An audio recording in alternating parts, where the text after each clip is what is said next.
Imagina escuchar la palabra vikingos y ver de inmediato la misma escena. Hombres gigantes, sucios, gritando, con cascos con cuernos, hachas enormes y un deseo irresistible de quemar aldeas. Es una imagen potentísima, cinematográfica. Y precisamente por eso es sospechosa. La verdad es que los vikingos no son un pueblo fácil de definir. Son un fenómeno histórico complejo, hecho de guerra y comercio, exploración y política, fe y propaganda, y también de muchas leyendas construidas siglos después. Si quieres entender quiénes fueron de verdad, tienes que aceptar una cosa: la realidad es más interesante que el mito. Empecemos por el punto básico que casi todos confunden. Vikingo no significa automáticamente escandinavo. Escandinavo es el origen geográfico, sobre todo Noruega, Dinamarca y Suecia. Y vikingo, en cambio, en sentido histórico, se parece más a un rol o a una actividad. Ir en viking, es decir, partir en expediciones por mar que podían ser incursiones, comercio, mercenariado, exploración o colonización. No todos los escandinavos eran vikingos, y no todos los vikingos se dedicaban solo a saquear. En una aldea de la Noruega del siglo IX, la mayoría de la gente no estaba saqueando monasterios. Estaba cultivando, pescando, criando ganado, trabajando la madera y el hierro, pagando tributos, participando en las asambleas locales. ¿Cuándo empieza la era vikinga?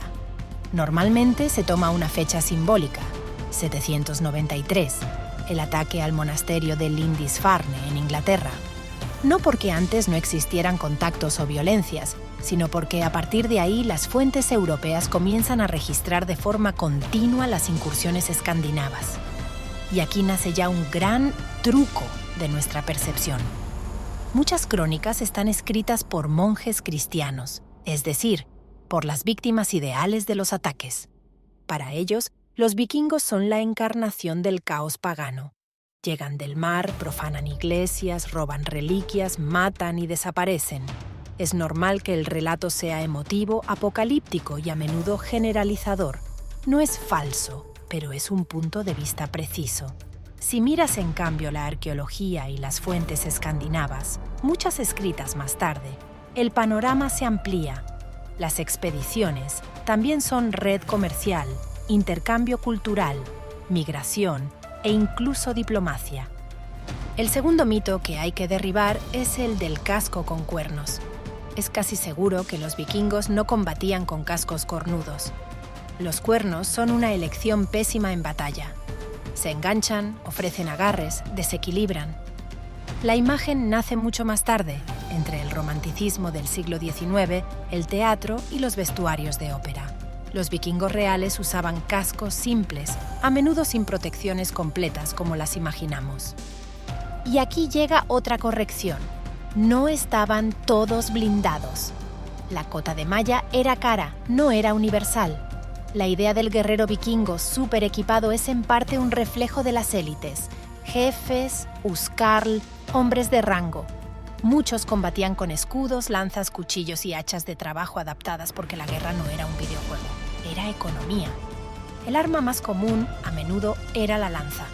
Da menos espectáculo, pero es más lógica y más extendida. Tercer mito. Eran sucios y salvajes.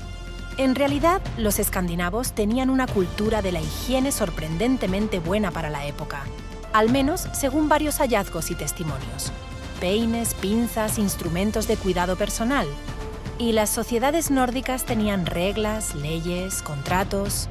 Una de las cosas más modernas, si quieres, es la importancia de la asamblea. El Thing, donde se discuten disputas, se establecen acuerdos, se proclaman decisiones.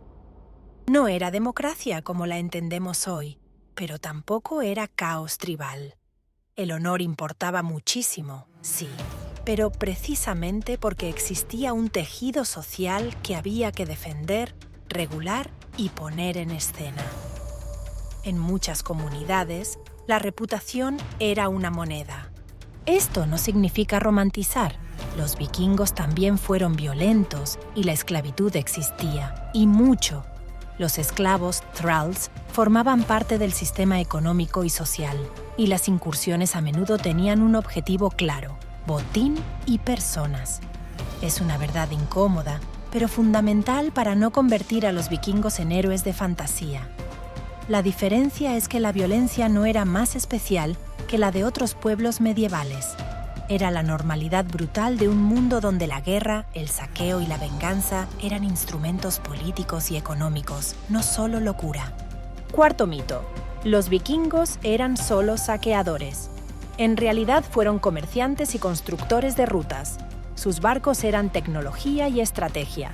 Ligeros, veloces, capaces de navegar mar abierto y también de remontar ríos. Este es uno de los secretos de su expansión. No estaban limitados a las costas. Podían entrar en sistemas fluviales y golpear o comerciar en el interior. Así es como los grupos suecos, a menudo asociados a los Rus, se mueven hacia el este, a lo largo de grandes ríos, creando contactos con el mundo eslavo y bizantino. Hacia el oeste, daneses y noruegos se mueven hacia Inglaterra, Irlanda, Escocia y las islas del Atlántico Norte. En medio hay un mundo entero de intercambios: ámbar, pieles, esclavos, metales, vidrio, especias, monedas. El vikingo no es solo el hombre con el hacha, también es el hombre que sabe contar, negociar, reconocer un buen puerto, tejer alianzas. Y luego están las colonizaciones: Islandia, Groenlandia y el famoso desembarco en Norteamérica, lo que a menudo se llama Vinland. ¿Aquí la leyenda supera a la realidad? En este caso no. La idea de que los escandinavos llegaron más allá del Atlántico antes de Colón tiene bases sólidas, aunque la permanencia fue limitada y no cambió el curso de la historia europea de la época. Pero demuestra una cosa: no eran bárbaros encerrados en su rincón. Eran navegantes y organizadores de viajes complejos. Ahora llegamos al corazón del video. ¿Cómo distinguimos historia y leyenda? Las fuentes principales sobre el mundo vikingo son un rompecabezas: crónicas cristianas contemporáneas, a menudo hostiles, inscripciones rúnicas, leyes, poesía escáldica y luego las sagas islandesas, que son maravillosas pero a menudo escritas siglos después de los hechos que narran. Esto significa que muchas figuras célebres, jefes, héroes, reyes legendarios, son una mezcla de personas reales, propaganda y narrativa. Toma un nombre famoso: Ragnar Lodbrok. Es posible que detrás haya elementos históricos, pero la biografía perfecta que conocemos es una construcción que condensa las hazañas de varios personajes en una sola leyenda. Cuando una vida parece escrita para una serie de TV, normalmente no es un documento, es un símbolo. Lo mismo ocurre con algunas historias demasiado icónicas, como el famoso Blood Eagle, el águila de sangre. Es una de las imágenes más crudas y conocidas, pero su interpretación es controvertida. Podría haber sido exagerada, mal entendida o transformada en ritual por relatos posteriores. La prudencia aquí es la verdadera fuerza. No hace falta negar todo. Hace falta decir: esto es incierto y sabemos por qué. Otro tema súper popular es el de las Shield Maidens, las mujeres guerreras.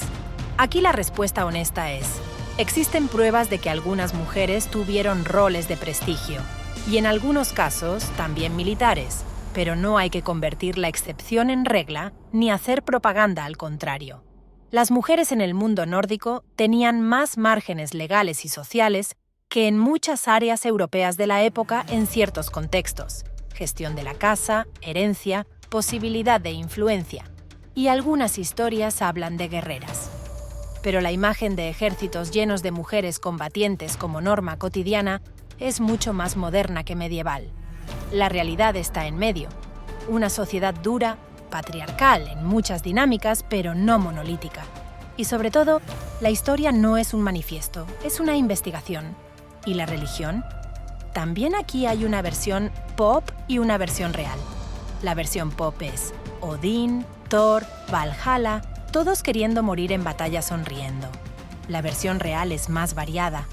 La religión nórdica no era un catecismo único. Era un sistema de mitos y cultos locales, con prácticas diversas y una relación pragmática con lo sagrado. Y el Valhalla no era el paraíso para todos. Era un destino específico, ligado a un cierto tipo de muerte y a un cierto imaginario. La mayoría de las personas, probablemente, buscaba sobre todo protección, fertilidad, fortuna, estabilidad. El mito de la obsesión colectiva por morir luchando se ha inflado porque funciona como espectáculo y porque algunas élites guerreras lo usaban como lenguaje de prestigio.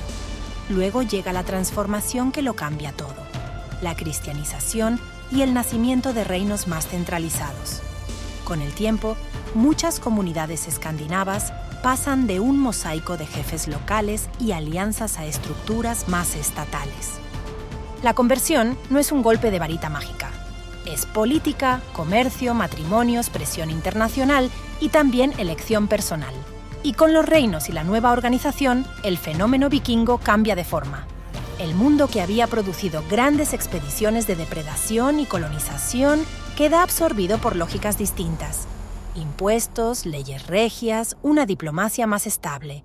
La era vikinga termina no porque de repente se vuelvan buenos, sino porque cambian las condiciones económicas y políticas, y porque Europa misma se vuelve más capaz de defenderse, organizarse y responder.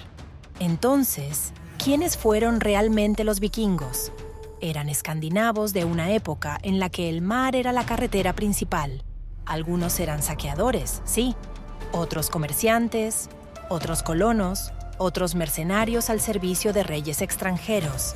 Eran personas con miedos y ambiciones, con leyes y venganzas, con poesía y brutalidad, con espiritualidad y oportunismo. Su secreto no era una ferocidad sobrenatural, era una combinación de tecnología naval, flexibilidad social, oportunidades económicas y un mundo europeo vulnerable en ciertas zonas y momentos. ¿Y qué es falso o al menos distorsionado? El casco con cuernos, casi con total seguridad. La idea de que todos eran sucios y primitivos, no. Tenían cultura material y normas. La idea de que eran solo saqueadores, no. También eran una red comercial y colonial. La idea de que todas las leyendas sean crónica, no. Muchas son narrativa posterior que mezcla y amplifica. La idea de que fueran mejores o peores que otros pueblos medievales, por lo general es propaganda. Eran humanos dentro de una época despiadada.